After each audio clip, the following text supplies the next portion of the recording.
পৃথিবীটা হচ্ছে স্বার্থের পাগল, তাকে আমি বিয়ে করব। আপু, যে মানুষটা আপনার দায়িত্ব নেবে বা বিয়ে করবে তার বয়সটা কেমন হতে হবে? তার বয়স যদি 40-45 হয় তাতে আমার কোনো সমস্যা নেই। 40-50 হলে তো অবশ্যই তার ঘরে বউ বাচ্চা থাকবে, এটাই স্বাভাবিক, তাই না? হ্যাঁ। তো আপনার কি এর আগে বিয়ে শাদী হয়েছিল? না।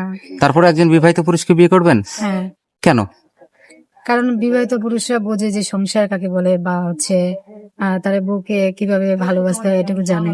কেন আমি বিবাহিত পুরুষের মন আছে, অবিবাহিত পুরুষের মন নাই? আছে তো, আমি বিবাহিত পুরুষকে বিয়ে করতে চাই।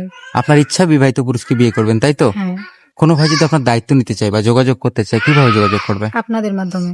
সুপ্রিয় দর্শক, এই মুহূর্তে কি নাম্বার দেখা যাচ্ছে, নাম্বারে ইমো হোয়াটসঅ্যাপ দুটোই আছে। আপনারা কিছু ঝর্ণার দায়িত্ব নিয়েছেন, ঝর্ণার সাথে কথা বলতে চান, ঝর্ণার একটা ছবি স্ক্রিনশট মেরে ইমো বা হোয়াটসঅ্যাপে পাঠিয়ে দিবেন, সাথে ভয়েস করে জানিয়ে দিবেন আপনি কোথা থেকে বলছেন, আমরা যোগাযোগ করিয়ে দেবো। ঝর্ণা দেশের বাড়ি কোথায়? আমার দেশের বাড়ি শরীয়তপুর। ফ্যামিলিতে কে কে আছে?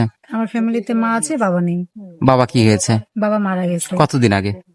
5 বছর হয়েছে। 5 বছর আগে। নামাজ কালাম পড়েন? হ্যাঁ, নামাজ পড়ি। বাংলা কতটুকু পড়াশোনা করেছেন? ক্লাস 9 পর্যন্ত পড়ছি। আচ্ছা ঝর্ণা, ভালো থাকবেন। আসসালাম।